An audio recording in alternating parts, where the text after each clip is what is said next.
Welcome back to the AoT Chronicles and Attack on Titan podcast. I am your host, Ronnie, and I'm sitting here tonight across from the one and only, the man, the myth, the legend, Chad. He's coming off perhaps his worst podcast ever, and tonight he takes on the challenge of being even worse. I think he can do it. Ladies and gentlemen, Y'all Chad. ready for this? It's Chazmania, ladies and gents. Hey, why do you sound like poop? I sound great. The audience thinks I sound great. I've had a rough weekend, Ronnie. Shocking. So shocking. Yeah. First, let me start off because I'm going to rip you so much this episode. So why don't I start by giving you a couple compliments to begin with? Thank you. You did, because you're loved by so many.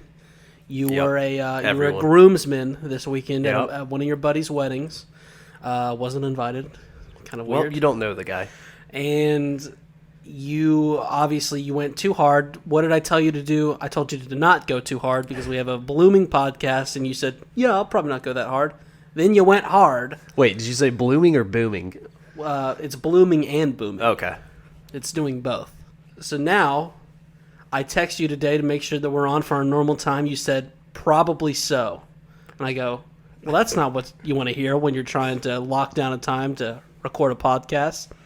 I get over here, you say something, and I go, oh my God. I was keeping you on your toes, Ronnie. So my final compliment is, obviously you're playing hurt tonight, and I think myself and the rest of the audience, we want to start off by saying, screw you for doing this to yourself, but at the same time, thank you for being here. Thank you for trudging on, and let's do this thing. You're welcome. Everyone, you're welcome. Do you want to start off by saying anything about how this happened? Any details that you need to get into? Okay, I'll just say this. I had a little congestion issue. It's not Corey V. Don't worry, guys. But I went to a wedding this weekend, as he said, and this is the same guy we talked about, my gambling problems that I had. Like the yeah. A month and a half ago. What about when your testicles were in the water? Is that... This is the same guy, yeah. Same guy. We've been celebrating a lot. This weekend, we celebrated even more, okay? I'm running on, instead of the past 4 days, 9 hours of sleep, I'm running on... married once. He's got to have a celebration every weekend. Kind of weird. But... I'm running on about 8 hours of sleep in 3 days. So I've amped up the sleeping arrangements. You're finally getting more sleep. Thank goodness. And, yeah, man, I mean, I did drink a lot. I will say. I've got a good story. I'll tell it at the end of the pod, though. I've got a great story to end the podcast with. Perfect, because we love to just get into the episodes. We've taken longer this time than we normally do. Slept with a bunch of ladies this weekend. You did not. You slept with no ladies, even though a wedding's a perfect place to sleep with the ladies. And from what you told me, this guy had like 20 groomsmen, which would make me assume that the other one had 20... what are they called? I almost called them maidens. I don't believe that is the correct term. What are they called? Bridesmaids. Bridesmaids. Good job, dude. Yes. I would have totally said that if you didn't say it. But that's okay. We are here to cover Attack on Titan, Season 4, Episode 10, Episode 69. Nice. Nice. And it's called A Sound Argument. What did you think of this episode tonight? Dude, this is 100% one of those episodes where the first watch, I did not enjoy it as much as the second. I really enjoyed it the second time through. Yeah, I really enjoyed this episode. It was another kind of taking it easy, just lay back. Don't lay back too much because something might slide on by you. You just want to take a couple deep breaths. You can never lay back too much with this show. Yeah. When you lay back, keep your feet immersed into the material. You got to stay immersed. Yeah, is what just fully immerse yourself. I mean, we've been talking about this for a long time. You always have to fully immerse yourself in these episodes, or you're not going to get the most out of it. And as you know, we are just an informational podcast, super serious. We get everything, all the details right. And we had a lot put on our plate tonight, but don't worry, I'm used to working through a big plate. And let's just get down to the nitty-gritty. If there's one thing about you that I've always said is you know how to work a plate. All right, so, and another thing, we're going to try a couple things. Chaz's voice is going in and out more than a 2-year-old iPhone charger that's fraying at the end of the cord, so we're going to try and give him as much of a break as we can, but of course he's going to have some great... To me, I don't think I sound any different. If I do, I'm sorry, guys, but I feel like I sound the same. So, we open up on Aaron still telling himself to fight, or... Tatakai. Thank you. Turns out Hanji's sitting there watching all of this unfold. It's just like when he was calling himself Shingeki no Kyojin. Mm-hmm. It's the same exact situation. She asked him why he's talking to himself. Except this time he looks like a fucking snack. We will get to that. If you don't think I was going to mention this guy a couple times. And that's not my own words. I had seen somebody say that, and I'm kind of just relaying what they said. But oh my god, he's not even a snack. This is one of those times I get the party size and eat it all to myself. That's how good he's looking tonight. Well, I mean, that's a snack for you. Well, I usually just get the family size or party size. That's a whole other level.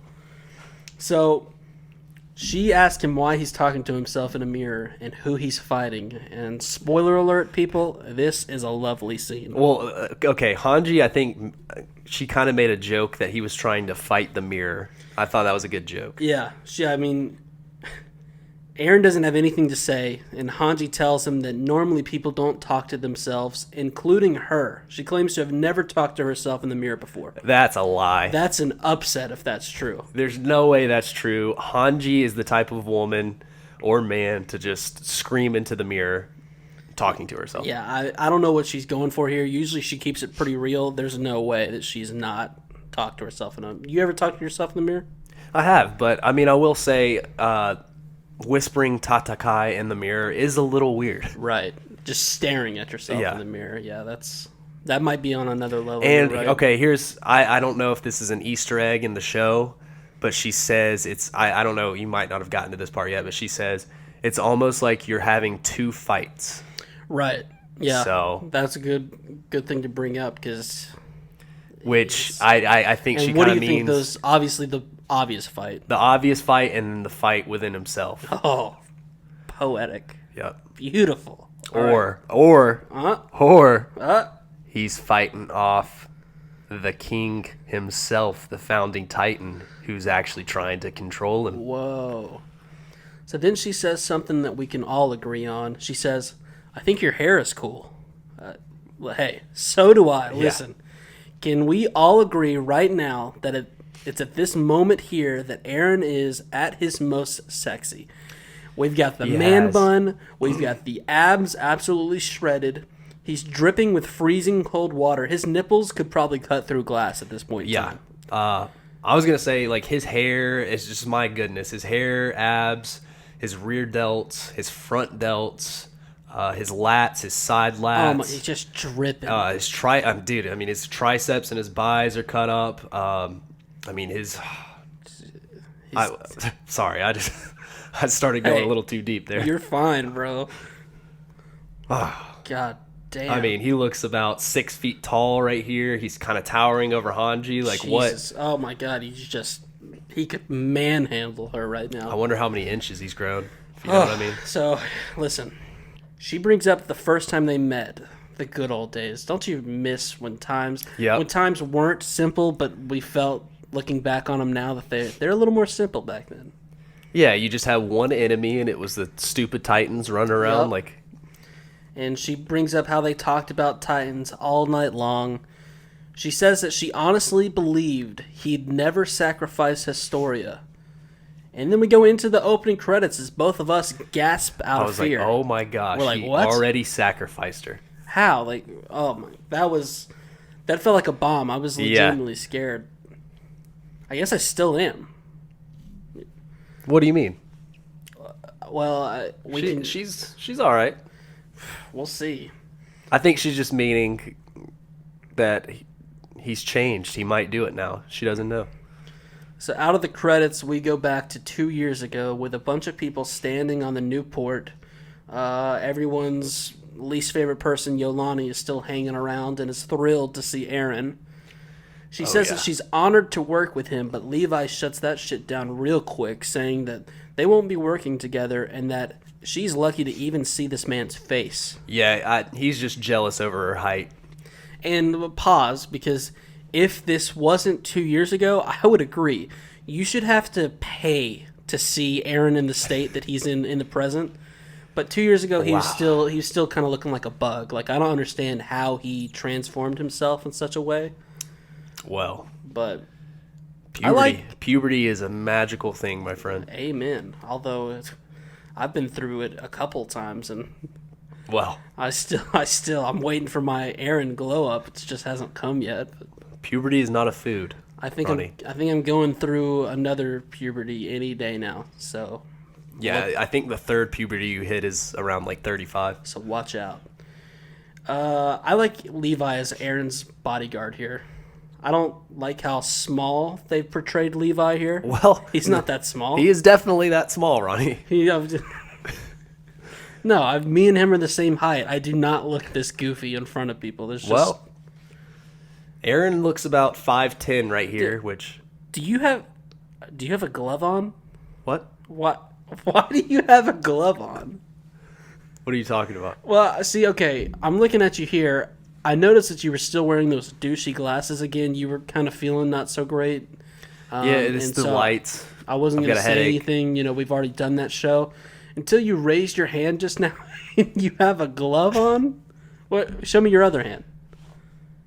Oh, wait. Why? Okay, wait. Why on the right glove are the fingers cut out of the glove, but on the left hand that's not the case? Well, I got to be honest here. Whenever we were typing earlier, okay, well, first, germs, since I'm a little stuffy, germs, gloves, germs. I don't think those are the correct gloves to... Second, when we were typing earlier, it was hard to type with the gloves on, so I had to make holes in the gloves so I could type. Third, What? Where's the scissors? Huh? Where are your scissors? What do you mean?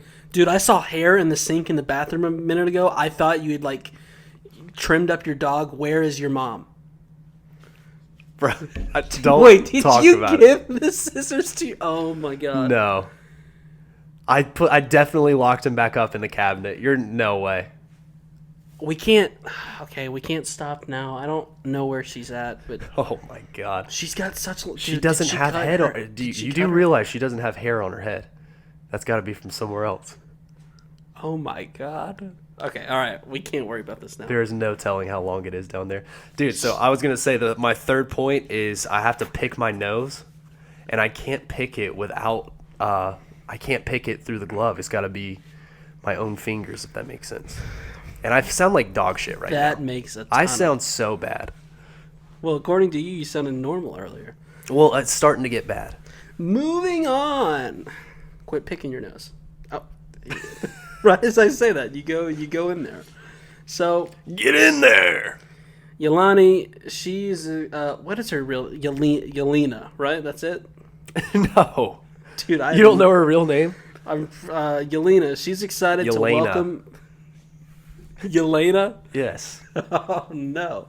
So Yeleni is excited to welcome the island's first visitors, which happens to be their sole friendly nation, Kizaru. And who is on this ship but special envoy Kiyomi Azumabubito? Yep. Nailed it. Well, not really, but yep, that's who's on it. And of course, we recognize her, even though I say, of course, we recognize her when we didn't recognize her the second time we saw her. We this didn't, season. Or you didn't, Ronnie. Let's be honest. You had said, I've never seen this woman before in my life. And I said, whoa, Chaz, slow your roll. We know who this woman is. We've seen her before. No, I said, that's the hottie that got the wine spilled on her kimono by Udo. And that's a sign of bad luck. Hopefully nothing bad happens to Udo later on. So she's here. And they meet up in a conference hall as she shows off.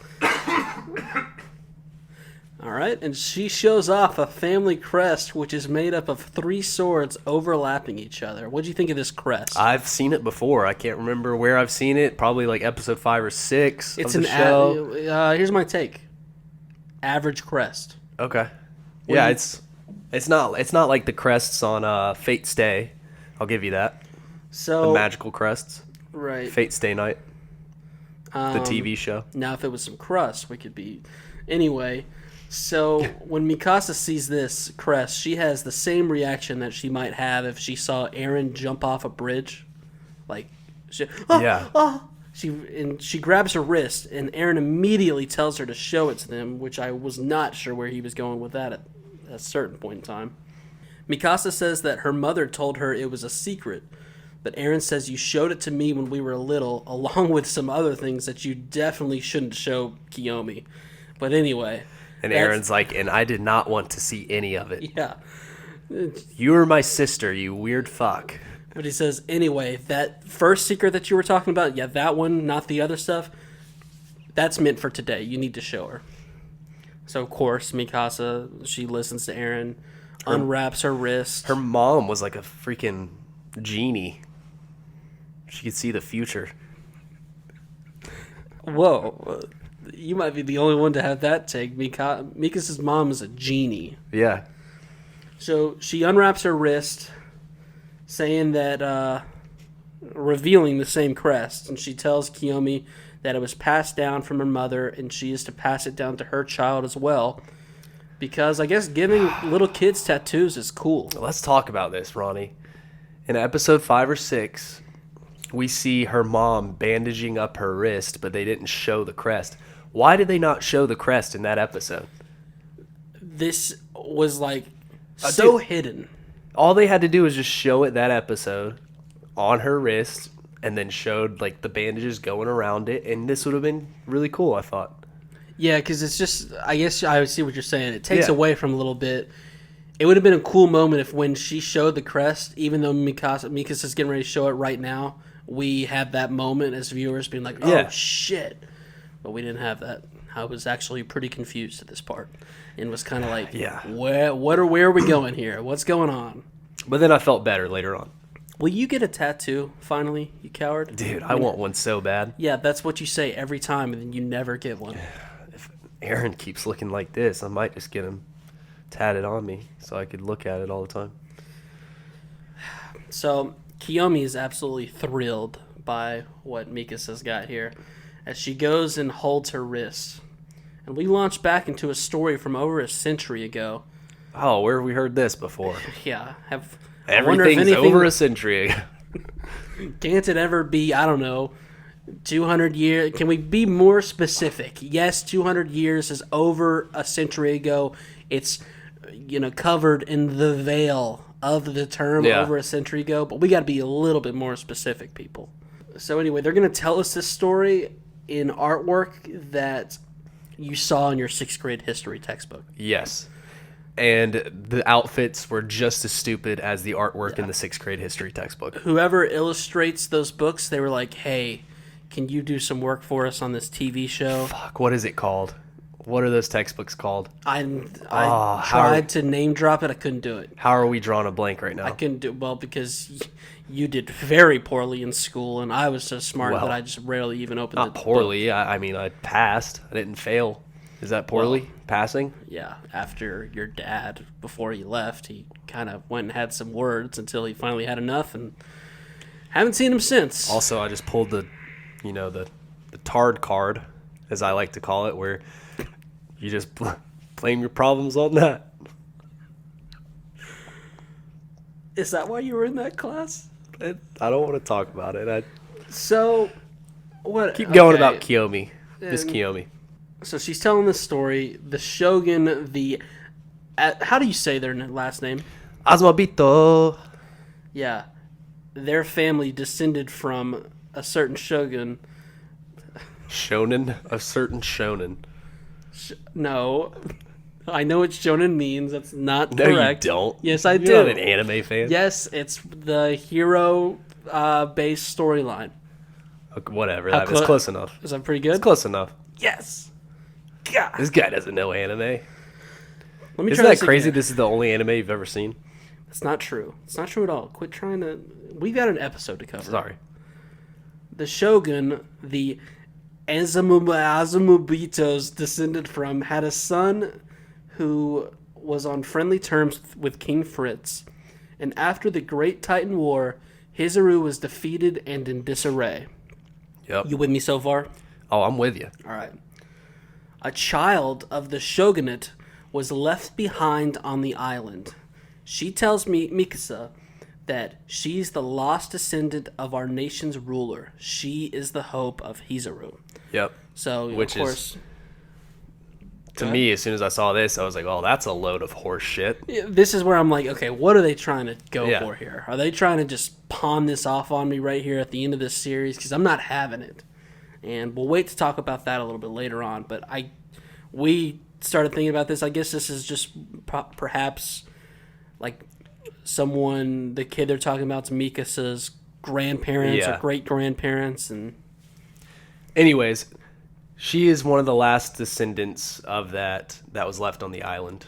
And as we know, her mom got stabbed to death, yeah. and brutally raped. They didn't rape her corpse. She was dead. Well, yeah.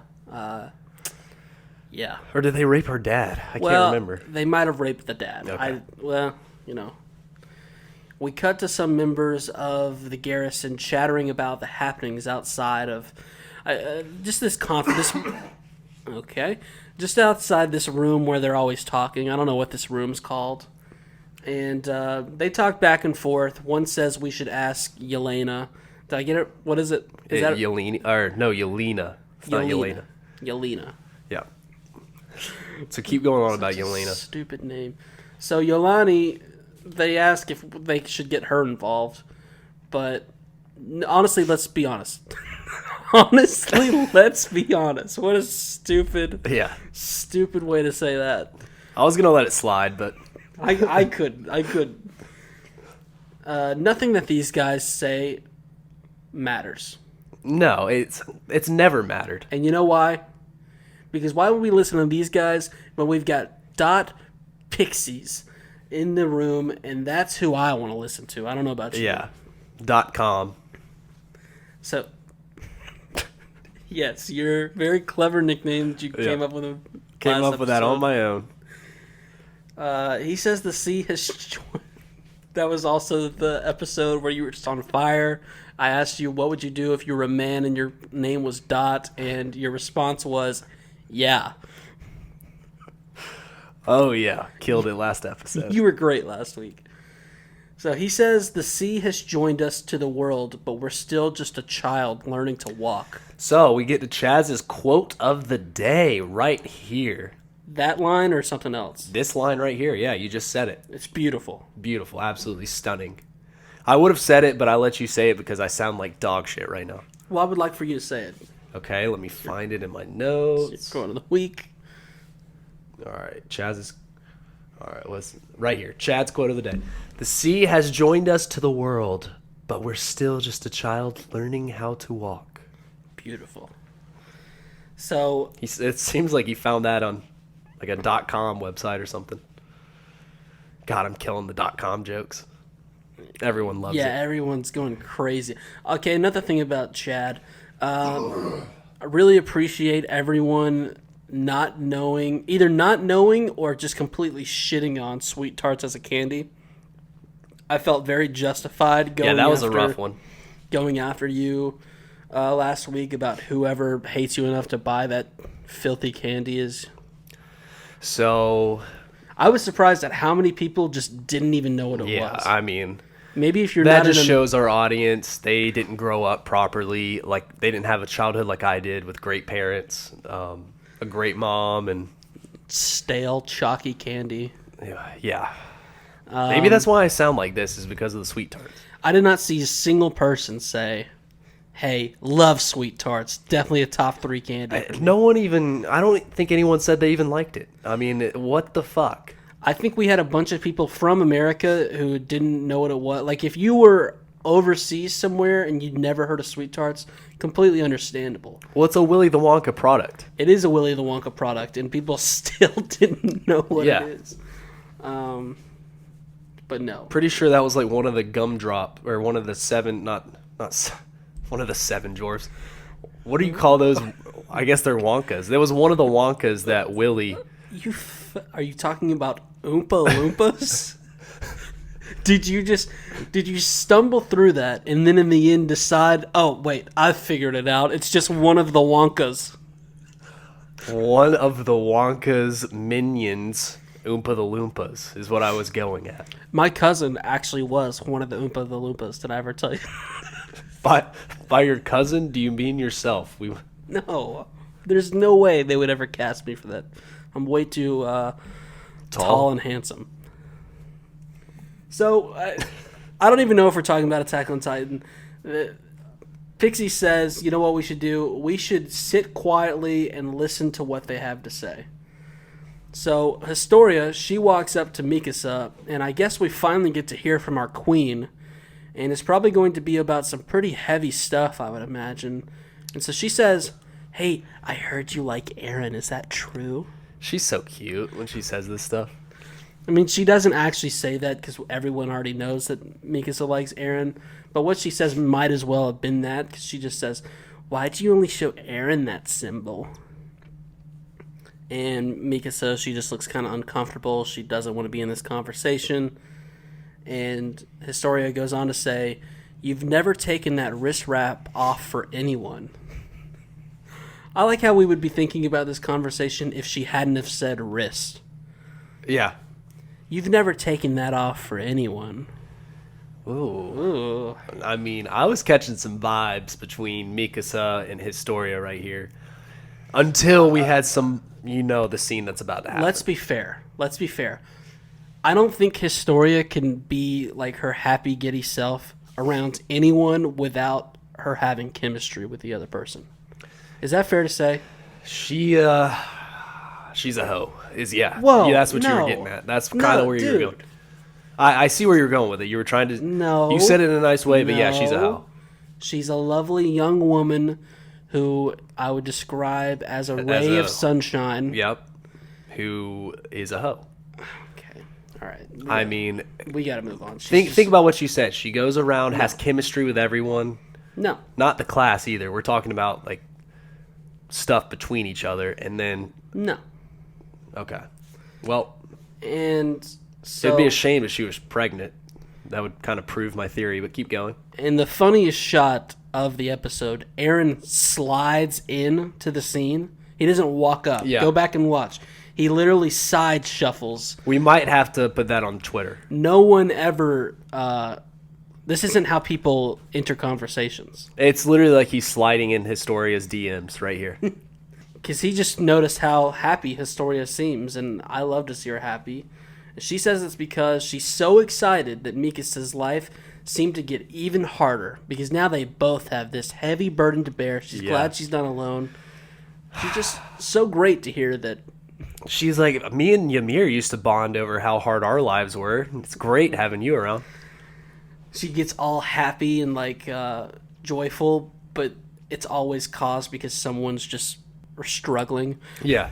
And she just eats that shit up. Embracing the struggle. Embrace the suck. No days off. So we get into this meeting where we start off by Lady Kiyomi telling us that this meeting can only happen thanks to one Zeke Yeager. Historia is definitely bisexual, right? Whoa, where'd that come from? I forgot to mention this, but she's, throwing vibes. Listen, I see where you're going to say that, because like I said, if that young lady is smiling and her eyes go narrow, I think she's going to fuck everyone in this show, because that's how much... but she's not a hoe. No. Well, let me rephrase. She could if she wanted to. Everyone wants to marry this girl. Okay, let's see. She was 15. This is 2 years. Still not 18, Ronnie. Fuck. Little weird. Damn it, dude. Come on. Hate to rain on your parade, dude, but how about you start talking about people of age? God damn it. Okay. Let's just be careful. How is this always turning on me nowadays? So, Lady Kiyomi's talking about Zeke. She says, after meeting with him in secret, they came to an arrangement under the condition that they were able to meet Lady Mikasa. So this is where I got confused. Is this the same time that Kiyomi pulled up to the port? When she's talking to Zeke, how are they even referring to Mikasa? Does this mean Aaron told Zeke something? Yeah. I'm so confused. It's either Aaron told Zeke something, or he just knew that one of the relatives was on the island. He didn't necessarily know it was Mikasa, but he said, "We'll let you meet up with whoever it is." Okay. And Yeah, then yeah. she just refers to her as Mikasa now that she knows. How would Zeke know that? Dude, Zeke knows a lot of shit. Zeke does, but it's crazy. Okay. All right. I mean, his parents might have been a genie too. Wait. I figured it out, guys. Everyone calm down. Take a deep breath.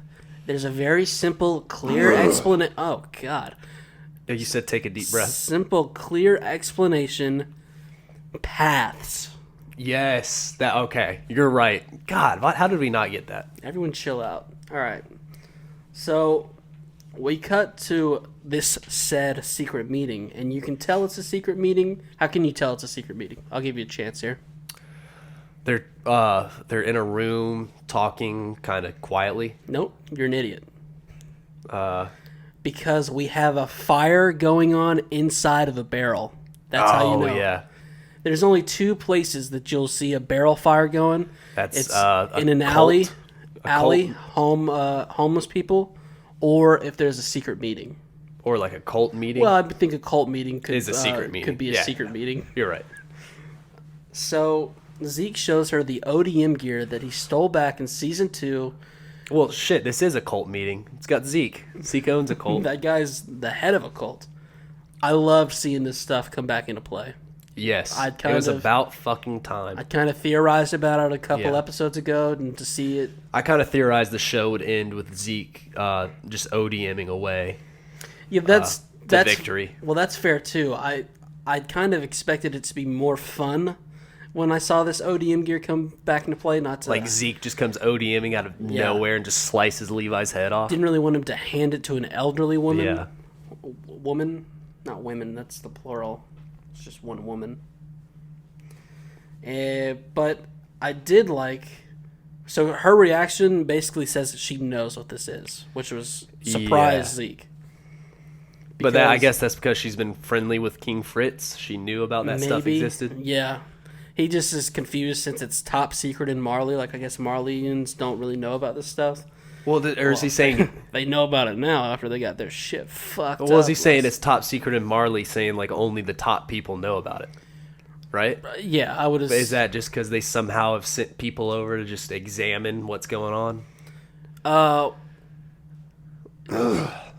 Yes. I'm trying to think about how... I'm assuming... Okay, let's think about this. I don't know if this even matters. But the first time we see Zeke is when he went after this stuff. And I don't know who he would have talked to unless it was just...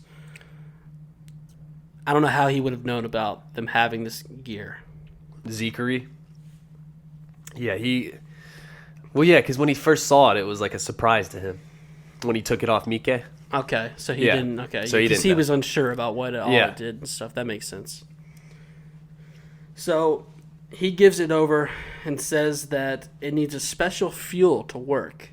And they call it Ice Burst Stone. That's just such a good name. I love it. And thank God this has finally been revealed. We've been stuttering all over ourselves trying to come up with what Yeah. to call this bullcrap. I mean, this is the stuff that was like In the tavern under the church, right? the tavern, yes. The cavern. Is it Cavern. cavern or tavern? I believe a tavern is like a, like, you okay? You believe a... Kind of like a bar, like a... Is that not what it was? What is the difference between a tavern and a cavern? A cavern is like a... it's kind of like a cave where Right, I you would have agree with that. meetings. A tavern is where it's like a meeting cave with like drinks, I think.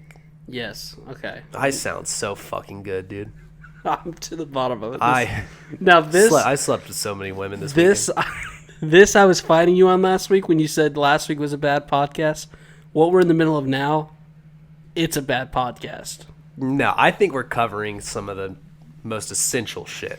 By the way, a tavern is an establishment for the sale of beer and other drinks to be consumed on Okay. the premises. Oh, okay. Exactly what I said. Got to be on the premises. So, What is a cavern? well, Well, a cavern is obviously, I'm definitely not like stalling or anything to try and get to. A cavern is a cave or a chamber in a cave, typically a large one. Wow. Give us your props. I aced both of those. Yeah, I will definitely give you the props that after you initially called it a tavern and I called you out, you called it a cavern. And you give you 2 tries. It's essentially the same thing. They're injecting heroin when they're down there. They're injecting shit into the bloodstream. Dude, you would know a little something about injecting stuff into the bloodstream, that's for sure. I was injecting stuff into my nostrils, I'll tell you that. Oh my god. So the mucus spray is what I was talking about. Zeke goes on to say it's an underground drugs. Oh my god, are you okay? Not cocaine. Keep going. So Zeke says it's an underground resource only available in Paradise. We cut back to the meeting where Kiyomi says that Zeke told them if we cooperate. Were you about to say Whopper? I think you're about to say Whopper. I just really want a Whopper right now. We cut back to the meeting where Kiyomi says that Zeke told them if we cooperate with him. I can't say that word right now. Cooper. I mean, it's in the word, right? I can't say my R's. Cooper. Oh, no, it's cooper. Yeah, you say Whopper in cooper. There's no cooperate without Whopper. Holy dude, that's a mind fuck right there. There is no cooperate without Whopper. Yeah, that is a mind fuck.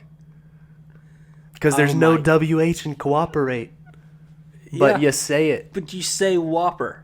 God, the English language. So Zeke tells him if they don't Whopperate with him, that Hizuru can restore... What? I was going for something, but then it made the note make no sense. Kiyomi says that Zeke told them that if they Whopperate with him, that Hizuru can restore to its former glory. So this resource is a big deal. She says it's worth its weight in jewels and treasure. Yeah. And she means that shit so seriously that we then zoom in on her old lady lips as she seductively licks them, which didn't feel like it was necessary at the time, but it also turned me on a little bit. Yeah, what's up with these ladies doing this shit? Yelena did that when she was thinking of Zeke. Now Kiyomi's doing that when she's thinking of the ice burst. It's like, what is happening? So seductive. Yep. So Hanji does it whenever she's thinking of Titans. Is anyone attracted to just like a nice young gentleman? Yeah. This is what us men are up against. We have to cooperate. Why did I say that word? Dude, get that out of your head. You broke me. We have to compete. This isn't a BK, bro. This is our studio. Both the words I was thinking of started with CO, and I just completely messed up. We have to compete in a world where women are turned on by beast with beer bellies and ice stone. What are we supposed to do? And then just mindless Titans. Hanji with mindless Titans. No wonder you didn't get laid this weekend. Well, I did a lot. So why do you think Zeke's telling Kiyomi and all of them this? You said while taking notes that it was some form of leverage. Yeah, he's like, he needs their help. So he's giving them, your hair looks like Phlox. Holy shit, take your hat off right now. You have the exact same hair as Flock Forrester.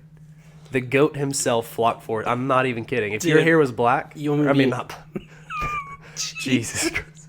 If your hair was red. We're on so much cough syrup. What? Flock. I was talking about. Okay, no, I know what you. Listen, I'll be honest. Flock has been pretty good this season. He's been pretty cool, except for that time that he low-key was the reason that Sasha died. Oh, yeah. But I respect him beating the shit out of a 12-year-old, though. I think there needs to be more of that in this show. Instead of killing the innocent kids, you just got to beat the fuck out of them. I've said this before. I am attempting to grow my hair out to where I can do a sick-ass Aaron cosplay. And it just so happened that on the way to that... Here, how about this? You can't have cooperate without Whopper. You can't have Aaron's hair without crossing a path where you could be Flock, too. Wow. That was deep right there. You're right. That's what I'm doing. What were we talking about, though? Zeke. Yes. Yes, he's definitely using leverage. He needs Hizuru's help. because he's got to build up that army, you know? The only way he can do that is with help from another nation. Mm-hmm. And he's using the Iceburst Stone as the mediator between both of them.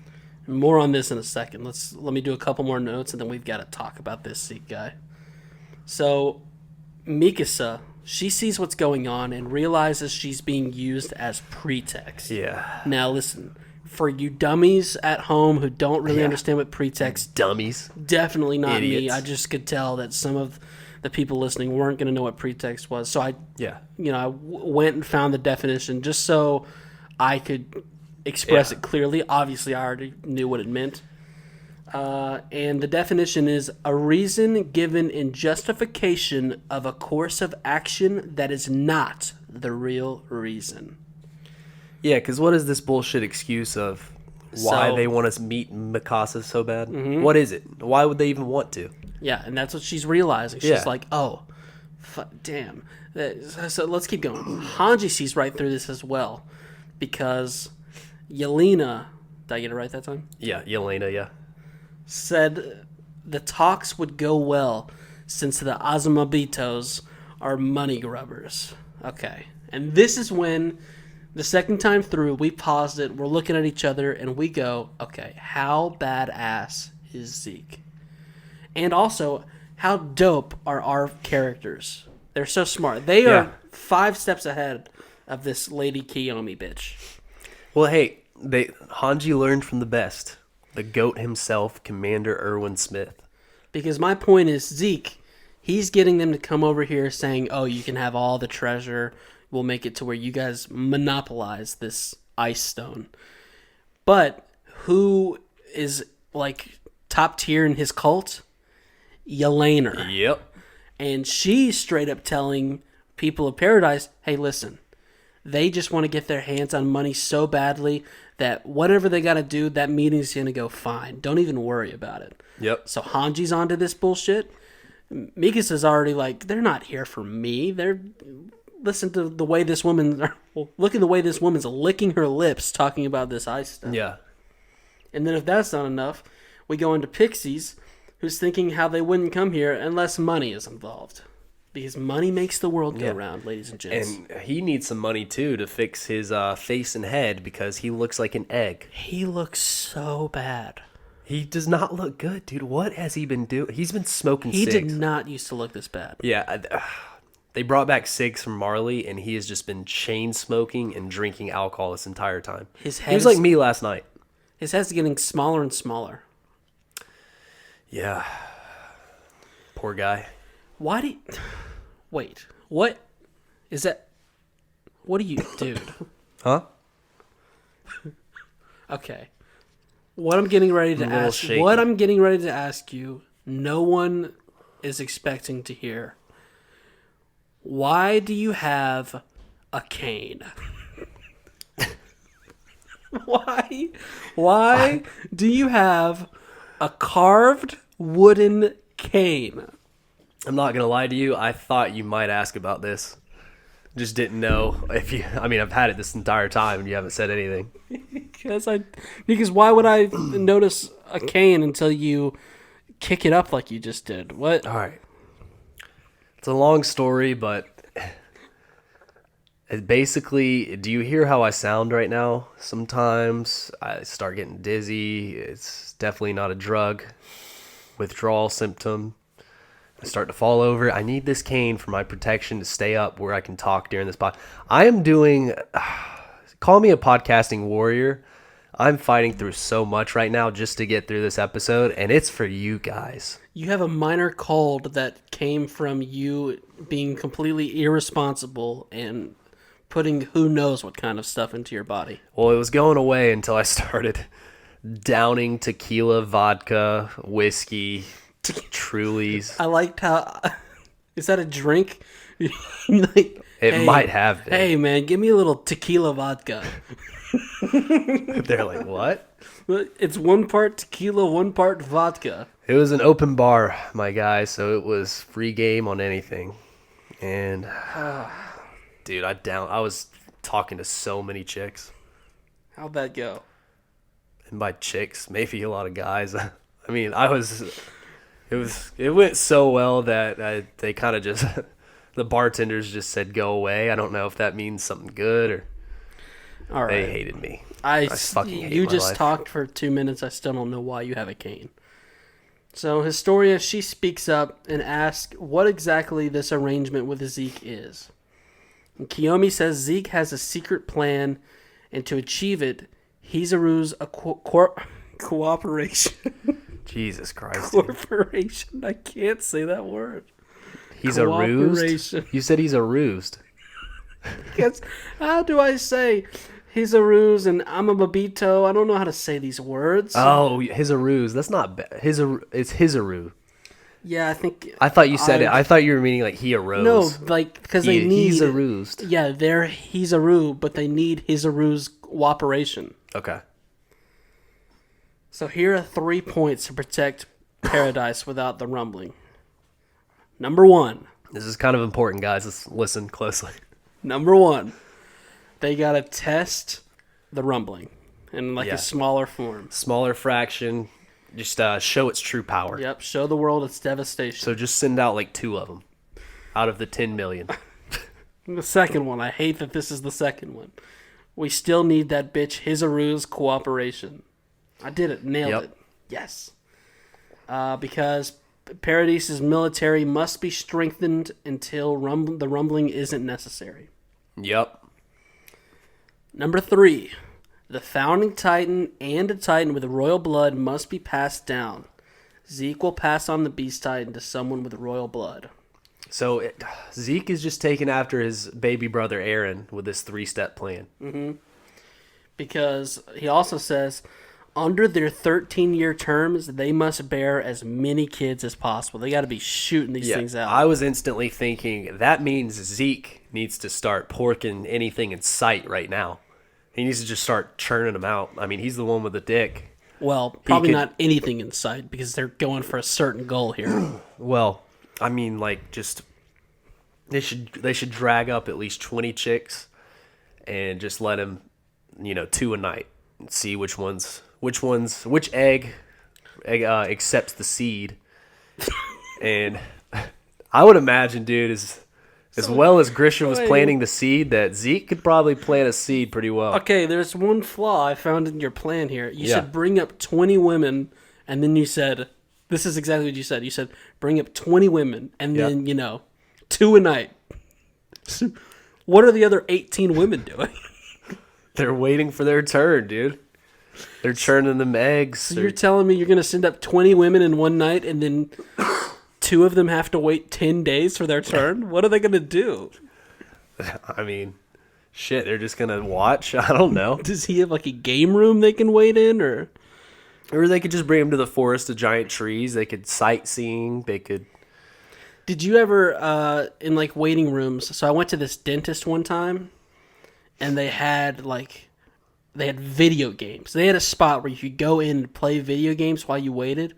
And I forget what the game was at the time, but there was one game I just was so excited to play. I remember like wanting it for my house, but my parents wouldn't let me get it. Pac-Man. But I was so scared of the dentist, I couldn't even enjoy it. You ever know that feeling? Let's see. Something that I was so scared of I couldn't enjoy it. No, dude, I'm pretty courageous. I don't think I get scared of anything. So you're just saying like me, I was big brain enough to know that I was there. I didn't get fooled by the flashing lights, whereas you were like, oh, video games. All right, dude, fine. Anytime I talk to a woman, keep going. Okay. Sorry I made you say that. Hanji realizes that unless they put an end to it, inheriting titans will continue for generations. Oh my god. Are you okay? Jesus. Keep going. That one seemed like it really fazed you. I'm so good, dude. I'm leaning on this cane. Oh, God. Okay. Tested negative, guys. She questioned. You didn't get a test. You probably giving it to me right now. No, I took a test. A pregnancy test? No chlamydia after this weekend, boys. You're safe. She questions whether or not it's right to push this problem on their descendant to save. Dude, am I the sick one? Am I the one that did all the drugs this weekend? What is wrong with you? Oh, my God. You can't listen. You can't pitch a perfect game every week. All right. Damn. Okay. She questions Perfect game. whether or not it's right to push this problem on their descendants to save themselves now. And I would just like to say, come on, Hanji, that's the way the world works. We're all just pushing our problems on to whoever comes after us. No, dude, I think we got everything figured out for our kids. I've got so much debt. Historia speaks up and says, very well, I'll inherit the Beast Titan. Wow. She's not afraid. What does that look like? What does Historia as the Beast Titan look like? She's definitely got titties. It's going to be, I would say it looks like Zeke, but with... let's be fair. She doesn't really have titties now. How is she going to get I'm talking, well, yeah, they're blooming up, dude. Did you see later on in this episode her predicament? They're blooming up. Blooming or booming? We go back to the whole situation. This situation again. I'm gonna say both. Okay, all right. And they're looking succulent, as some people would say. But yeah, I would say that, dude. Don't say succulent. What a terrible word. Well, that's what the word is for. That's what the baby does, dude. Did you not know that's how babies work? I hate that word. How are people always talking about words like moist and when the word succulent is out there? Gross. That's what babies do. What do you mean? What do you mean that's what babies do? Oh, I mean, no one says, this baby's, does he succulent your breast? No. He's succulating. You never heard... Dude, you gotta fucking read a Mom's dictionary, just talking, bro. Oh, did, little Johnny, was he on formula or did he succulate? No. Well, we're just going out back so he can succulate. It's... Okay. Okay, but what were we talking? The Beast. Okay, Historia is the Beast Titan. I imagine her, maybe a little shorter than Zeke. She's not the tallest of Does talls. she have the beer belly? Well, she does. She does later in this episode. I'll tell you that. Because Zeke doesn't have a beer belly. Well, like I in don't real know, life, dude. Beast Oh, Titan. in real life, yeah, you're right. Yeah, Zeke seems pretty fit. He does. I mean, he used to be most chiseled one in this show until Aaron got a a Bowflex. Aaron's just, man. All right, onward. So, everyone in this room, they're looking pretty upset. While Aaron, you good? Yeah. Okay. Everyone looks pretty upset in this room, while Aaron has just been steaming in the corner. This is Aaron of old. Yeah. He stands up because, of course, he does. Like, of course, he can't say anything without standing up. We get it. We see you, buddy. And says, after years of getting trampled on, now we've got to breed like livestock. If that's the price of getting to live, Zeke can take his plan and shove it. I miss this old Aaron, man. This is the old Aaron that said they're birds in a cage. He just wants to be free, and now that they're about to be free, now they got to be sex slaves. He doesn't tell me where to shove it. Where am I supposed to shove this? I've got it. It's right here. I think he just means like in Zeke's, I would assume, where are we all thinking? His dank hole, as you called it last episode. Oh, the medical term, yes. There's no need to use official medical terminology here. So, that's where I would let Aaron shove it, at least. Aaron says the rumbling is too dangerous and that they need to investigate other options. We cut back to Hanji and Aaron in the dungeons. Now, this is just the highlight of the episode. It's not a dungeon. Well, I mean, it's basically a dungeon. I mean, kind of, but I don't like you saying dungeons. I just don't like that. What do you want me to call it? Just a prison. Underground prison. Dude, that looks like a dungeon. This is a dungeon. You know why? Well, okay, where... Oh, I know why. There's a fucking torch on the wall. Nope. Oh. Where do you think he is? Where is this room in the keep, or whatever you call it? Underground. Oh. Just typed in the dungeon's definition. A strong underground prison cell. Well, I don't think that's clear enough. I think you need a little bit more facts before you go. And then the best part, I'm seeing images of dungeons. I'm pretty sure one of these images was taken from tonight's episode on Attack on Titan. Dude, they have sinks in dungeons. This is the most high-class dungeon I've ever seen. He's got a fucking sink with running water. Well, yeah, dude. Dungeons can have water. What dungeon have you been in? Every dungeon I've ever been into has running water. Pig. So, Hanji tells him that she had the same sense of urgency, but she doesn't know why he went by himself and put the island in danger. She says, "Don't you care about Historia?" So at this point, because... Let me stop right here, because what Aaron's getting ready to say has nothing to do with Historia. We still don't really know what she's claiming Aaron did to Historia, do we? What do you... Like, they set this up, but what did he... No, she's just assuming. She's like, you've changed so much. Your whole point of hiding facts from the military police was to protect Historia, so she wouldn't be turned into a Titan. She's like, but you've changed so much. Like, you went off and risked everything, even though you acted like you cared about Historia. Okay. Because I'm thinking if he dies right there with the founding Titan and everything, Historia and the island are screwed. Like, they have no chance. All right. He goes on to say that he ate the Warhammer Titan, which has the power to harden through the ground and make whatever it wants. So that was a cool little piece, because we weren't sure if the previous Warhammer was just next level, knowing how to work, but it turns out it's specific to the Warhammer Titan. Which, does he anything really they think... want can make anything they want. If that's the case, let's be honest. Bitch, that was the Warhammer before was not creative enough. I mean, she used a few different things. Did she use a sword? She used a warhammer. She used a crossbow. She used... I mean, do I need to go on? She used a fucking tower that went straight through Aaron.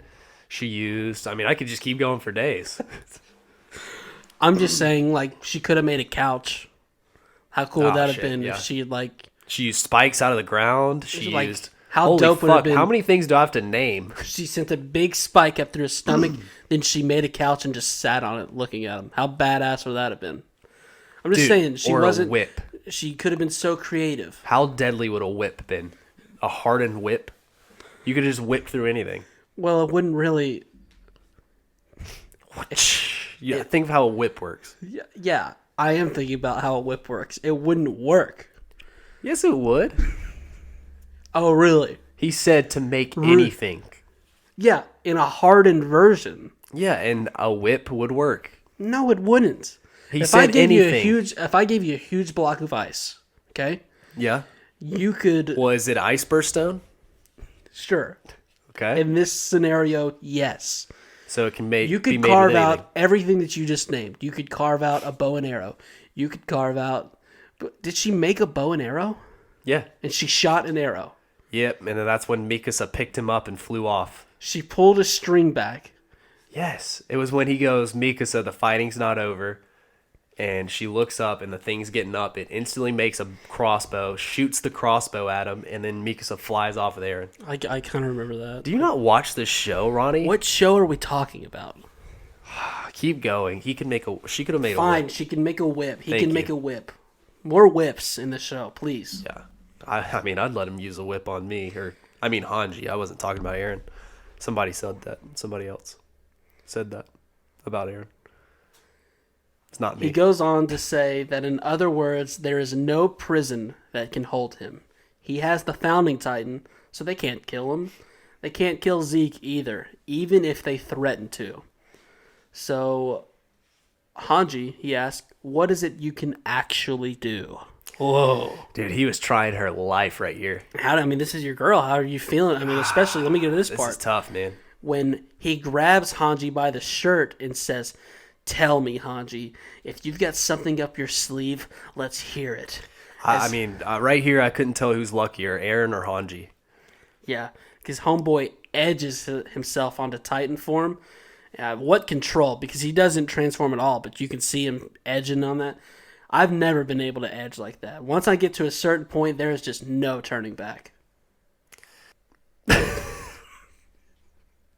And the feedback I receive after doing such a thing is the same feedback Hanji gives to Aaron.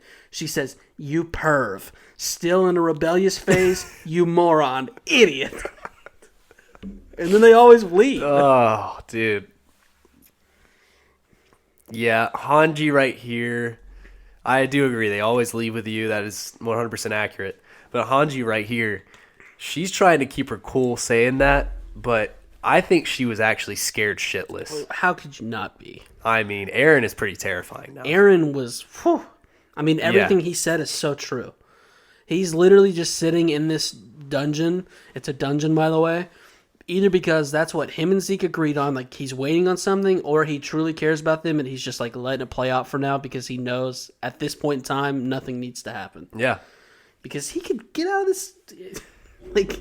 Yeah, he could get out, dude. He could just...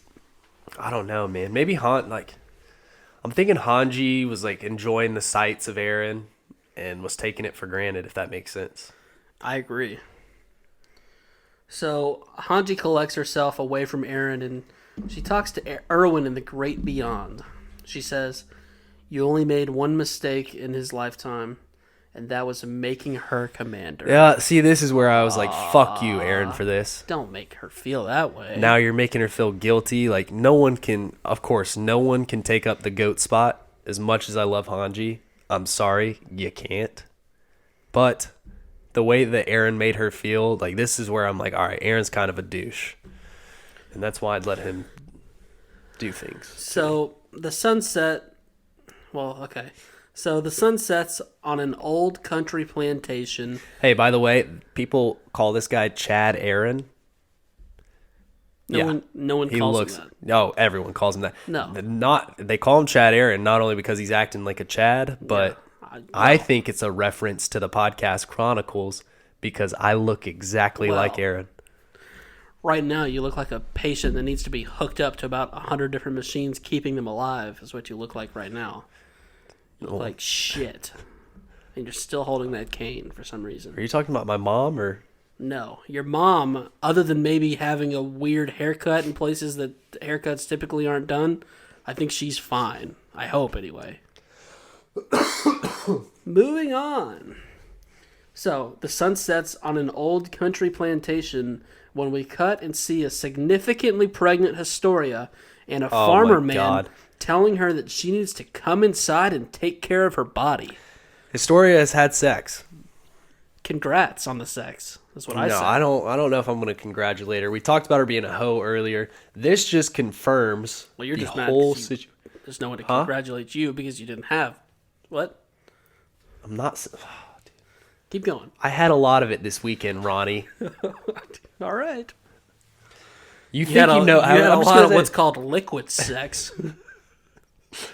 Hey, you think you would know someone. That's all I'm going to say. Just because, like, the real thing, it feels good while you're drinking it, but it's over before you know it, and then it's just pain and sickness afterwards. Yeah, and just like hitting on every woman you see there, and I'm glad you used the wrong form of women too. Because it was multiple women's. So I had so many womans that just like fucking ignored me. Keep going. Do you have anything else to say about this newly sex-empowered female Historia? Yeah, I was just going to say, you think you know someone, a couple years go by, and they're having sex. It's unbelievable. So... She's like 19. Get a grip of yourself. Can we take one more moment to think about how weird and creepy this line is from this farmer man who tells her that she needs to come inside and take care of her body? Yeah, it's... I mean... Don't say it that way. Pretty sure it's my turn, but it's all good. Don't say it that way. Yeah. Come take care of your body. He's kind of right, though. I mean, yeah, like, I'd see what he's going for, but... I like the way she looks now. A couple years past, she looks a little taller. I like her hair, yeah. She's been drinking, though. Why does she have... What? Her stomach is fucking huge. Oh, we just discussed having her baby, yeah. Okay. So we get to the calling card, which I have here. Let me pull it up real quick. Those are cute. Oh, God. Those are cute socks, by the way. Thank you. If there's one thing going on with your outfit that I enjoy, it is those socks. They're hearts, all right? Or are they Mickey Mouses? I can't tell. They are hearts for Valentine's Day. Well, my girlfriend. Your mom give girlfriend, yeah. Okay, buddy. Well, okay, the groomsmen got it, and I was one of them. You was the can only stop single one. making some story up. I walked in, I saw your mom with the same exact socks. So, the calling card is Hizaru, a small eastern nation with its own unique culture, whose head of state is called a shogun. Producing many talented engineers, Hizaru has flourished in weapons and aircraft development and was at one time an ally of the Eldian Empire.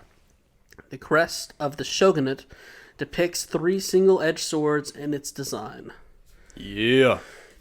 And so this is where, if people are tired of hearing me, sorry, because I'm sure you'd rather hear Chaz's sexy, raspy, sickened voice. Like all the women did this weekend, baby. But to give my guy over there who's really trucking on it, there's been a couple times I think he's almost fainted. I am going to read his summary. Okay. We've never done this before. You wrote the summary, and now I've got to try and read it and make sense of it. This is going to be great. Typically, you can't even read it, and tonight, I can't even read my own notes, so I don't know how the Well, hell I'll help I'm you gonna- out, dude. I've got them in front of me, too. We're Gucci. But I'm looking forward to this, so... He starts off, motherfucking Nile, baby, and a few... oh, jeez, this is... And a few military police tards are drinking wine. Jesus Christ. All right. Motherfucking Nile, baby, and a few MP tards are drinking wine, talking shit, doing guy things. All right. You should take notes all the time. That's great. The MP is military police. Right. If there's one thing you need to clear up in that sentence, it was certainly that. One guy says they should have fed Zeke to Historia as soon as he got to the island. Now she's just a fucking whore. She's just a fucking whore. She's a lowbred who's queen in name only. Yep. All right. Are we done with the episode yet? Because I don't know if I can get through all this. I mean, I spot no lies in that. So, Niall says she's free to choose her partner, and we've already confirmed it's Big Dick Johnny who helps around at the farm sometimes. Is that your name for the farmer? That's man? the name for the farmer. Okay, yeah. They grew up in the same area, and he would throw rocks to get her attention. Hint 1. Yes. Okay. This is good. This is good stuff. Make sure you point that out. Yeah. Okay, in my This notes I say hint 1. Yeah, in parentheses, Chaz, here he's put for me hint 1, so everyone be on alert. He helped out at her orphanage. He worked with his head down forever, but the one who approached him was Horstoria. That's her new name. Horstoria. I didn't write it correctly. Because you were so excited to say... Oh my god. Horstoria, okay? You were so excited to say Horstoria that that you just typed whore. And then in parentheses, you put punny.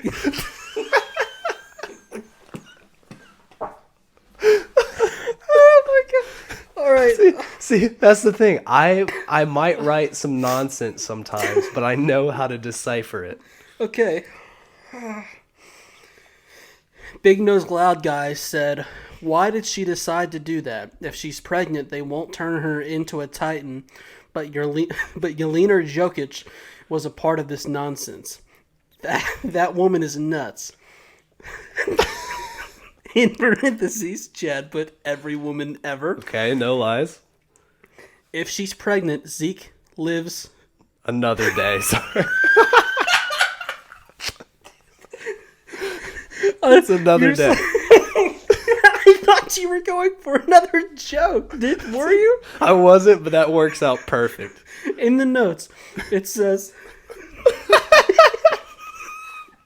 if she's pregnant, Zeke lives.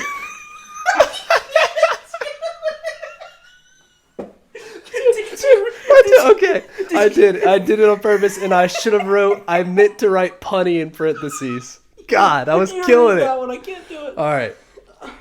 That woman is nuts. Every woman ever. If she's pregnant, Zeke lives, abort her dead.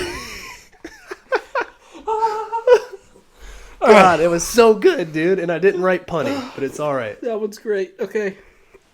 Jesus Christ, this is going to be such a long podcast.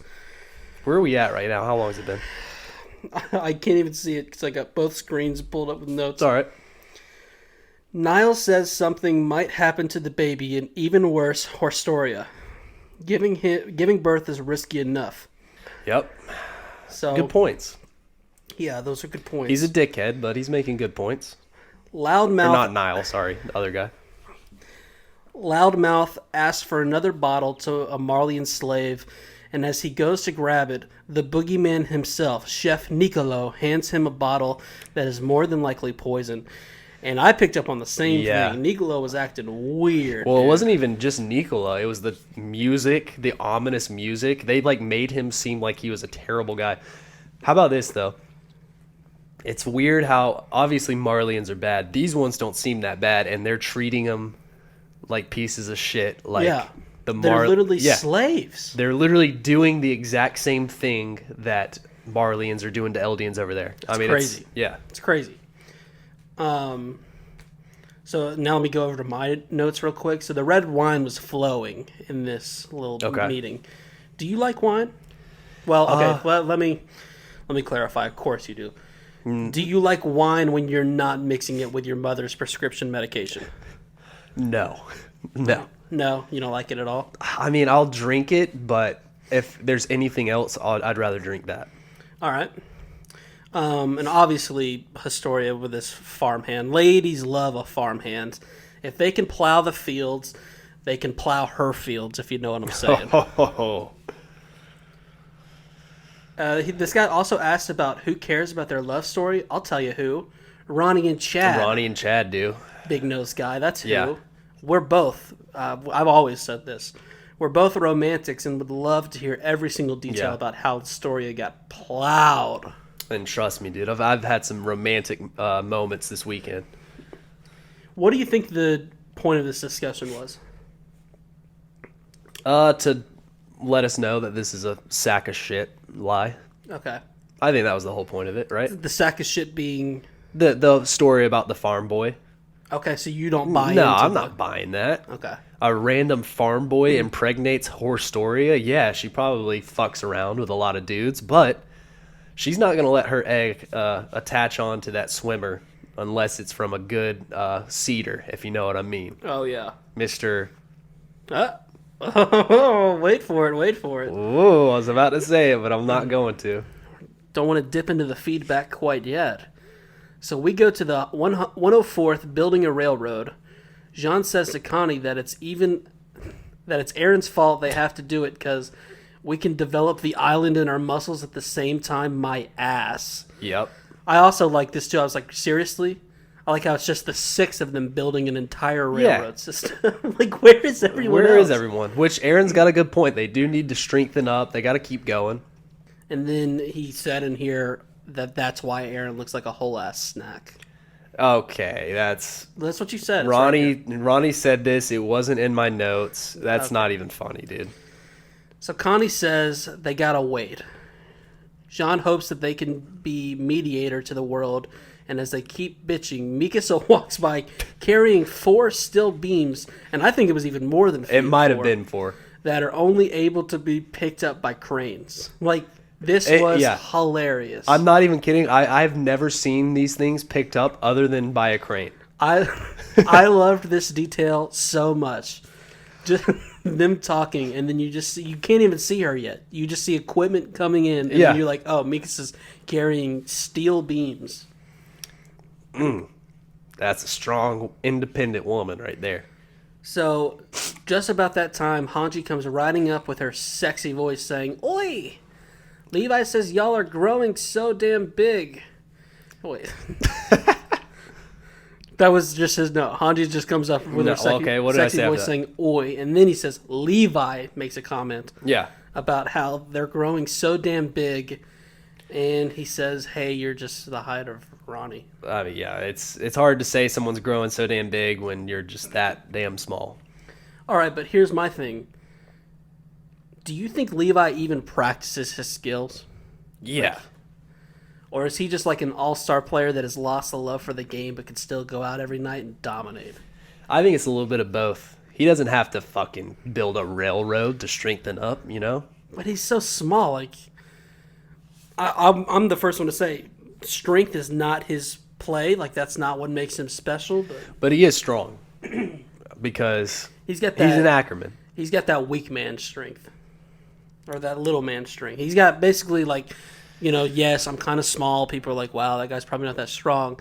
Until like I just kick their ass. And I'm like, yeah. I don't think anybody's ever... Well, I've beaten up a lot of people, so... Yeah, Did you say eaten up? Hanji says the Osmobiawitos have sent their reply and that they can't turn to Hizaru because they want to monopolize... Paradis. The world wants paradise to be the rule of all evil. Root of all evil. Wants to be the root of all evil. It helps unite all nations and bring stability to the world. And this is where I wrote right here, Aaron at that moment immediately realized that he has no other choice. Like, okay. It's all up on him. You think this is when he's kind of I think that's, deciding? Yeah. This is where he starts. I know he says it right here, but... my notes during all this time, Armin's hair, so ridiculous. Well, yeah. I mean, so ridiculous. He looks like a girl. And of course, our girl Hanji went to a meeting in a straight-up suit, by the way. Dude, boss-ass move. I've got some notes on that. Why does she keep looking more and more like a man as this show goes on? I mean, I'm not saying I don't like it, because Hanji can look like whatever, and I'll still be down for it, but have you noticed that? Well, we know that in the manga, right, she's kind of open for interpretation. And we know that you're kind of lying. Well, it's not even, I haven't even read the manga, but that's what the people have told me. Well, yeah, but it's not, she's a girl. And she's got a clitoris. I've been informed. It might be the size of a penis, but she's got one. Well, I think she's beautiful no matter what. She can be whoever she wants to be, Chad. Also, by the way, I love Mikasa's cute little ponytail. Don't you love it? Isn't it adorable? She's just a cutie. She's just a little cutie that could kick my ass. Oh, yeah. Not saying much, but... So Aaron says they have to rely on the plan and sacrifice historians. Which historians Jesus are they Christ. sacrificing, Chad? He's relying on the plan because they have to sacrifice... They'll just have to sacrifice Historia and go with Zeke's plan. And Levi says that you're right. And Armin says you're kidding. They decided we're devils without knowing our intentions. Yeah, where's he been, dude? I mean, this guy, how is he still on this train? This is like Flock with the whole devil thing. Yeah. Come on, dude. And then he says, why won't they consider peace? And again, where have you been, buddy? Yeah. And Mikasa says they fear us because they don't know what we are. Do you like how I corrected your notes on the fly there? I would have done the same thing. I definitely wouldn't have said it, what I wrote. But yes. I mean, she's right. They really don't know what they are, and no one knows what the fuck she is because she just carried 6 steel beams on her shoulder. And Hanji says we must meet them so they do know who we are. Jesus Christ! All right, we're ready to pass this on to me, back to me. Hanji says we must meet them so they don't know who we are because we're scouts, right? Right. Yeah. We're scouts. We'll just go meet them ourselves. So, and then this is where I wrote my notes. Why does Hanji keep dressing more and more like a man? It's starting to worry me. It's not worrying me. I'm just saying she's definitely a girl. Manga readers, shut the fuck up. Jesus Christ. She's a chick. And if she's a dude, that's fine. I'll still succulate well, yeah, you it. get no problem with Aaron, so you can succulate. I know. I'm reading comments of people on Twitter. That's not... Come on. Just be you, man. Just be you. And so we're back on a train ride back. What? Dude, how did they build this train so quick? Apparently, they put that railroad into overdrive because now they're just riding on a train. Yeah. So, Sasha Sasha says she'll be able to chow down on real Marleyan cuisine instead of Nicolo's bullshit. Okay, really? Really, this show? I know. We get to see Sasha again, right? Rip. I miss her. This is a perfect time to maybe build up her character even more, make everyone feel sad that she's gone. Maybe she can say something very poetic. But no. Instead, she says, yeah, I'll be able to chow down on some real Marleyan cuisine. See, this is what I like about it. They're talking about going to Marley. Right. She is calling out Nicola as we predicted. He actually does suck it. Yeah, she's catching on to that guy's bullshit. I really like that take. So we go on, and Sasha mentions a toothbrush. What is that note before that?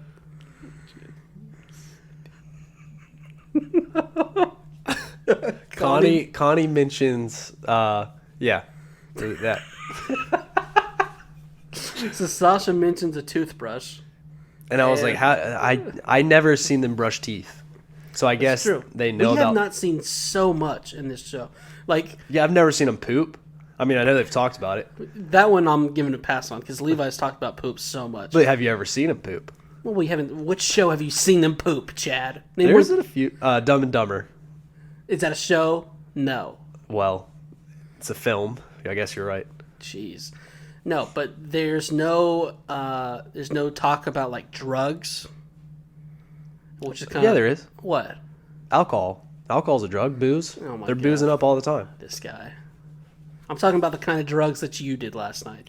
Well, yeah. What do you think? They're just so fucking.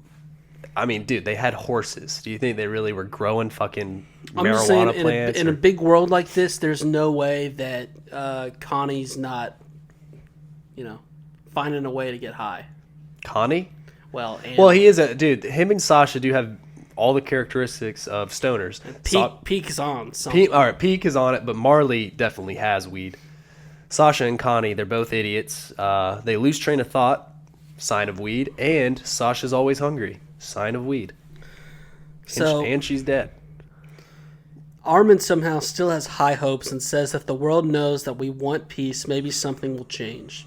But just like you said in your notes here, Chad, everyone knows that ain't true. Dude, why? He keeps going, and it's getting kind of annoying. It is getting annoying. I know that's part of his character, and he's always trying to look for that, but he's smart enough to realize that that's not. And to be fair, at this point, this is still 2 years ago. They haven't gone through everything yet, but he was still talking about this stuff when we saw him in present time.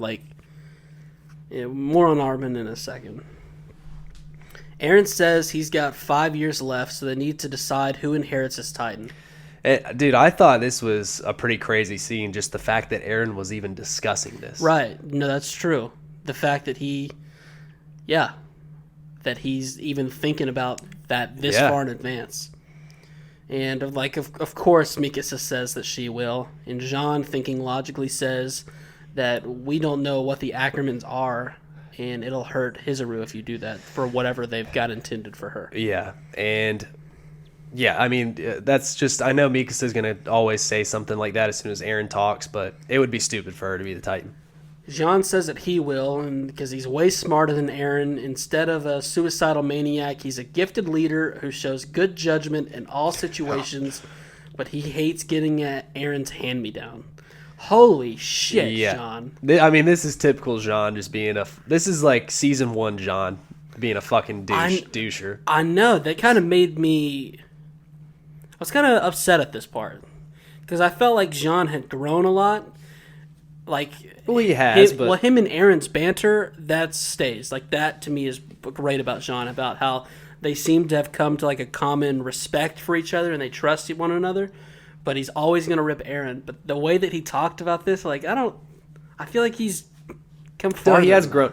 I like it because this is in, a peaceful time. It's not in, a dire situation. So whenever it's, all relaxed, he says shit like this. So I kind of liked it, but... Yeah. But he is, right here, Mikasa should have slapped him in the face. Yeah, I just wish they would have played it maybe more like he was joking and everyone kind of laughed, because after everything we've seen him with him where he refused to take the shot to save... Who was it? Do you remember? That was on the carriage. Yeah, and then Armin ended up shooting. Yeah. It might have been Sasha they were saving, or I don't know. No. She was just laying there, and she was about to kill him. Kill Jean? Okay, Yeah. okay. Yeah, anyway. Forward. And Connie says, shouldn't someone like that not die in 13 years if you're that special? You should aim for a regiment leader, and I'll be the one to do it. But Sasha calls him an idiot. And he hits her with a, eh?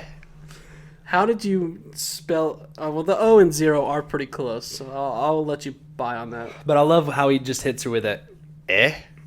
Yeah. This right here, this conversation between Connie and Sasha was so weird. I am here for it. It was really, really funny, but it was so weird. See, I love the little... These are the two idiots that give you the little comic relief, and we're not going to see any more of this, Ronnie, so you got to enjoy it. I enjoyed it. It was just so weird.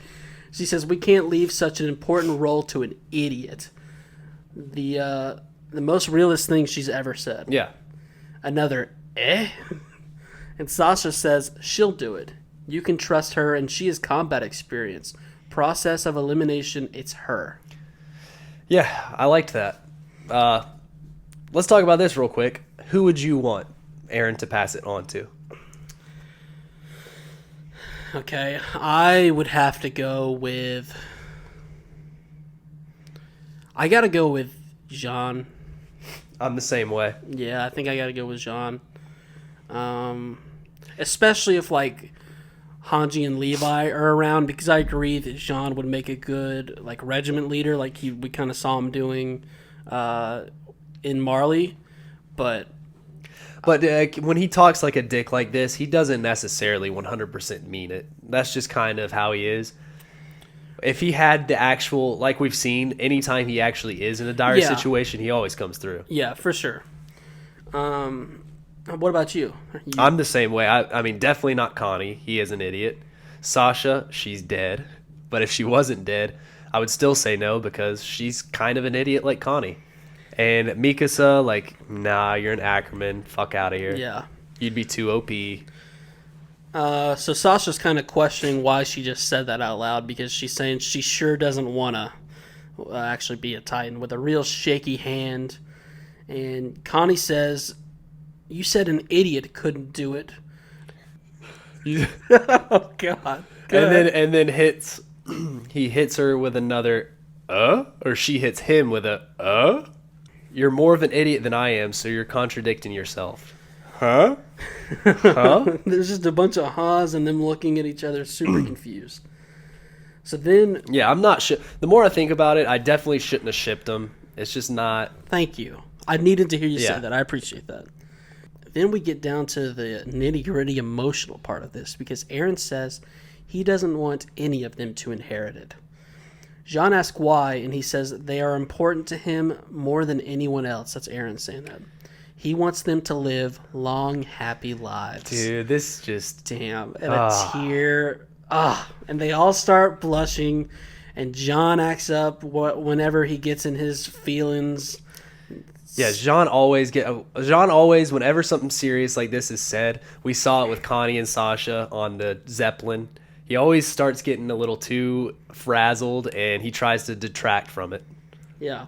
Armin's changing the subject. He says it's the sun's fault, it's going down. But guys, I did some digging, and the sunset wasn't what made their faces red. It was their emotions. Yep.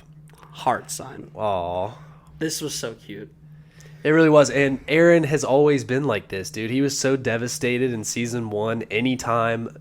when his first original scout squad died, when Levi's squad died, he was super emotional. So we know Aaron has these feelings. So we go to the present with the same gang, except Aaron and Sasha, of course. You didn't have to put that in your notes, Chaz. Jean can't believe that Pixies detained the volunteers, but Armin said since the volunteers and scouts are so close, the garrison didn't let them know in advance, because we still have that division in the military.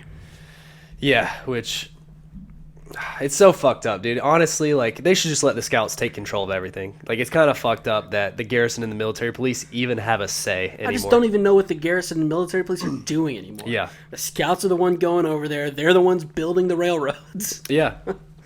So Jean says, until Zeke's intentions are made clear, it puts us in a pickle. Oh, Lord. Sorry.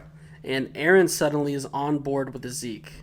Like, whatever those two talked about, it's something that only they know.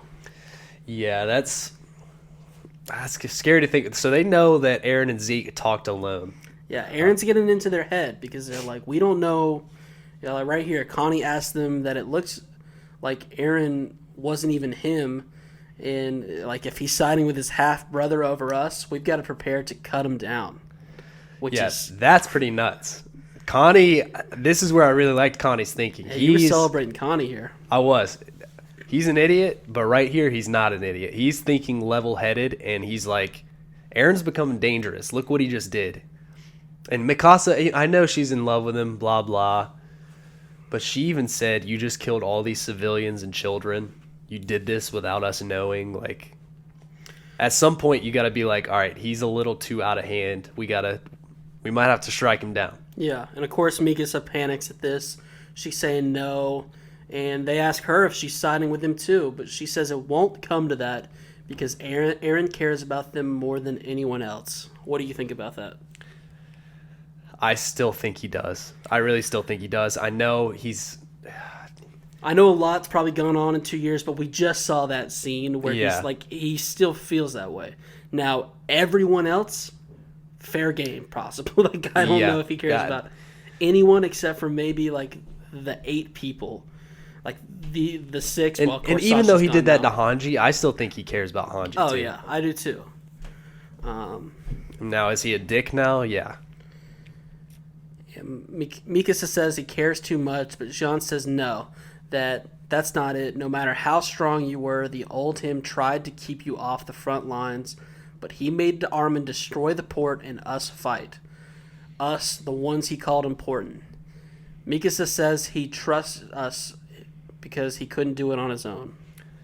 Which, I mean, he couldn't do it on his own. So he kind of had to put them in that situation, but he knew they would come through. Except for maybe one. Yeah. Connie says, yeah, and Sasha died because of it. What did he do, Mikasa, when she died? Did he cry or have regrets? No, he laughed. What part of Sasha dying was funny to him? And you've got the same exact joke, but I had it too. Yeah. It's, Connie, if I could predict why that might have happened, it's because he asked if she had anything important to say as her final words, and you hit him with a meat. That's what was hilarious. Pretty funny. So Armin steps in again to mediate and says just him and Mikasa will talk to Aaron and will find his true goal. Which I don't think that talk's going to go well. I'm going to be honest. I think we'll see that talk next episode. I think that's what we might even start off with. But I'm hoping Aaron's not... I mean, he was just a fucking asshole to Hanji. I hope he's not like that to them, too. Yeah, I do, too. Jean asks what if his goals are the same as Zeke's. And Armin says, well, we'll have Titan Serum now. We have options. The option of making someone we trust into a Titan eat Aaron. Dun, dun, Dang, dun. so Armin is smart. Armin and Connie are both on the train almost of taking out Aaron, which is insane. And final scene, we cut over to the forest where Levi is still staring at Zeke while they try and roast some marshmallows. But these things are not browning up. You know why? Because that stare Levi's giving Zeke is chilly. Yeah. I've got a feeling that Zeke's not actually reading that book. He's just looking at it to get away from Levi's eyes, just staring him down. Do you think Levi even sleeps, or he just watches Zeke sleep? He just stays up all night. So... anything else on the episode? I just had one more thing I wanted to get to before we get into a couple questions. I'll let you get to it. Go for it. I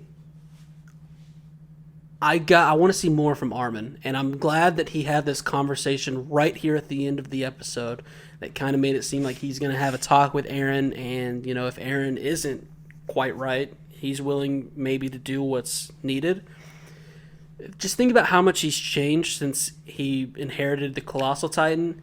I was about to say, Bert's memories have to be getting to him or They've something. got to. We have not had a single arm. Now, to be fair, we haven't seen him that much. He hasn't had that many moments to shine. Yeah. But he's just so on this whole piece thing, which I get. Like, it's the good thing to want, tough. but you got to come to the realization that it probably can't happen. Well, I mean, he has, though, because he still blew up the entire port, Yeah. killed innocent people. He did, yeah. But then also, like, when are we going to get another arm and big brain moment? It's been too long. I miss him. Well, I mean, it was kind of a the escape route for the scouts was his big brain moment. I mean, if you really think about it, that's fair. that was pretty good because they Yeah. only had 7, 8 people die. You're right.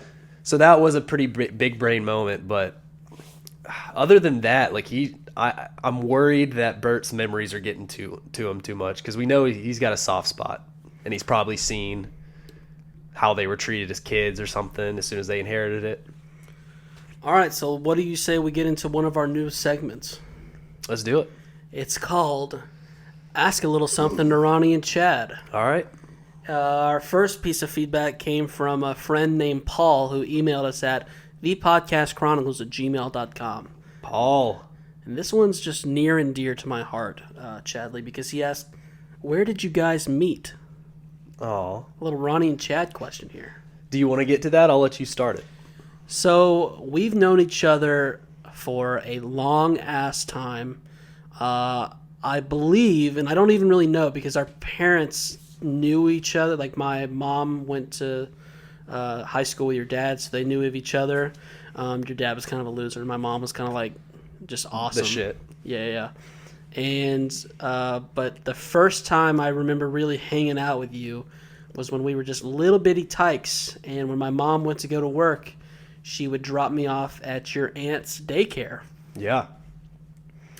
And So that we were probably 3. yeah, 3 or 4, I would say. Yeah. So we've known each other for a very long time, but we've had a stretch of about 5-6 years where we didn't really talk, not because anything happened, but Yeah, we grew up like literally 5 miles from each other's house, but we were in different school zones. So when I got to high school, and I mean, you were just a big dickhead. well, I kind of kept my distance Yeah. and didn't really want to hang out with you. And I then, just had so many ladies like swarming me. It was like I was trying to swim Right. through ladies to get to you to talk to you, but and then finally, you had the collapse of 2015. You came crawling back to me, and I don't really hold grudges. was that the year after the Yeah, blow that up? was 1 year after the blow up of 2014 that I had. So it's not like I was killing it either anymore. But we kind of found each Yep. other and fell into each other's arms, and have been kicking it ever since. I'm just glad I've been sober since 2015. Yeah, and well, there was last night, but we don't have to talk about that right now. So that's how we met. Thanks, Paul, for that little question. And then we get into the Discord questions, and that's where just a bunch of cool people are hanging out. Definitely Yeah. check the link. Join our Discord. We got some cool conversations Island. going on over there. We kind of play God, and we're like hiding in the shadows, and sometimes we say something, but mostly we're just watching all the cool conversations all the cool listeners are having. And I'm going to say cool a couple more times because over there, Because you're very cool. it's just super cool. Yeah.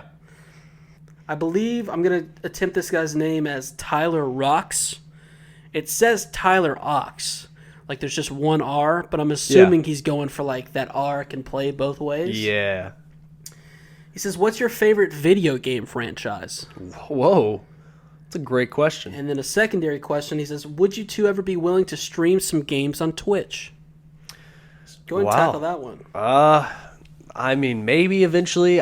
Honestly, we have not been gaming that much recently because of the podcast. Because we kind of suck balls at video games now. I would describe us as gamers who aren't actually gamers but really want to be gamers. Yeah, but can I tell my favorite franchise and kind of my cool moment in life? For sure. My only cool moment in life? Okay. And he asked me if permission to do that because he realizes that he's told me this exact story about 8 times. So, but all right, this is a really good story though. Everyone, listen up. When I was 12, okay, a little 12-year-old kid, my favorite franchise for everyone to know is Guitar Hero.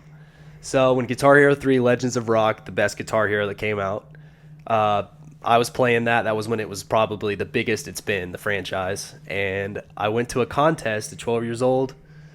Ended up coming in second, unfortunately, to an 18-year-old. In the semis, I beat an 18-year-old on Through the Fire and Flames. No big deal. No big deal. But I lost on a song that I had never played before because I was on the Nintendo Wii, and it was a downloadable song. Oh, my God. So I would have won at the age of 12 against a bunch of 16 to 22-year-olds, and the guy hugged me after I beat him because I was a little kid fucking smoking these guys. But, yeah, Through the Fire and Flames, 92% on Expert. No big deal. Go on, Ronnie. And if you guys don't think he's serious, I'm looking in the studio here. He has a Guitar Hero guitar like sitting right next to him. Another cool fact. Just in case he ever needs to shred one out. He can't play real guitar. I know. It's pretty bad. Another cool fact, though. On the Wii, they had a ranking system when you play people online. I was top 10 in the world on Expert Pro Face-Off on the Wii. Pretty crazy. I know the Wii, there's obviously probably... There was a little better competition on Xbox, whatever, but still a pretty cool fact. Yeah, that's a great fact. And you also, we don't have to touch on it too much, but you also really loved Gears. And I feel like you'd be remiss to not say that. That might have been my favorite franchise. I had a YouTube channel. If y'all want to do, honestly, should we plug the YouTube? Should we plug If you guys want to follow or subscribe to... we'll put it in the description. Oh, will we? Hawkeye X. I had a few montages. I was on Top Plays, Yami Mash. I was basically a fucking pro gamer. And then as far as Ronnie goes, jeez. Favorite franchise? I don't know if I've got... I'm a basic bitch. Like, I know yours. I've not gamed hard. What? The NCAA franchise. Yeah, that's probably... I've played a shit ton of NCAA football. And just growing up in high school or whatever, I've played so many dynasties. There's no telling how many games I've played. And it's coming back. Yeah, it's coming back, baby. And I'm feeling really good about it. Can I say one more cool fact? Whoa. Wow, that was me. See, I told you you're giving it to me. What's your fact? I was going to say this. If anybody wants to... Whoa. Something just crawled out of your butthole. I was going to say, if anybody wants to see a cool video, I used to be able to play the entire Number of the Beast song on Expert without looking at the screen. We're still talking about your Guitar Hero. I might need to play it one day for the audience. That's all I'm saying. If you want to see it, because you think you can still do it. And to be fair, you've sent me a video in the past year and a half, I would say. I don't want to be... I'm not flexing. All I'm saying is I'm pretty fucking legit. And then as far as the Twitch thing, no, that's something that we would have a lot of fun doing. We just got to find... We're kind of in between games right now, but we would love playing some Twitch stuff. So maybe down the road, who knows? Moving on to Carmelo, who asked a bunch of questions, so I might do kind of like a little speed round here. Okay. Does Ronnie need a high chair when he goes out to restaurants? Yes. Okay, Carmelo, not very funny. Now, here's the thing. Sometimes, yes, but, okay, they're the grown-up high chairs. And to answer your question, the thing that pisses me off is when they don't give me the kids' menu to color on. I was going to say, to answer your question, yes, he needs one. Do they have one with for his weight? No. Does Chad feel weird being born from what seems to be a dog person? She's not a dog. Oh, my God. Carmelo. Listen, guys, Carmelo's been in this Discord. He's been making some pretty nasty jokes about your mother. I don't appreciate him. She's not a dog. I'm afraid people are starting to think I'm not a good son. That's a false narrative because he follows it up with, does Chaz have a tail or some shit? Dude, see, this is where I knew I shouldn't have started discussing my mom. They think I'm a bad son. I am a great kid. And, I mean, do I have to bathe her sometimes and groom her? And make sure that she doesn't have ticks on her? Yes. But she's just a bitch. She's not a dog. She's a lovely woman. Yeah, not a dog. Who has thumbs because I guarantee you she trimmed something up around here not too long ago. Okay, another wisecrack from Carmelo. How many McChickens does Ronnie need to eat before he starts the podcast? If you must know, 4 before I get here, and then I get 5 on my way home for dinner. You don't even want to know how many McChickens this guy can slaughter. Sometimes I mix it up, though, okay? Is Chad ever going to recoup the millions of dollars he's put into this podcast? To answer your question, I guess the fuck not.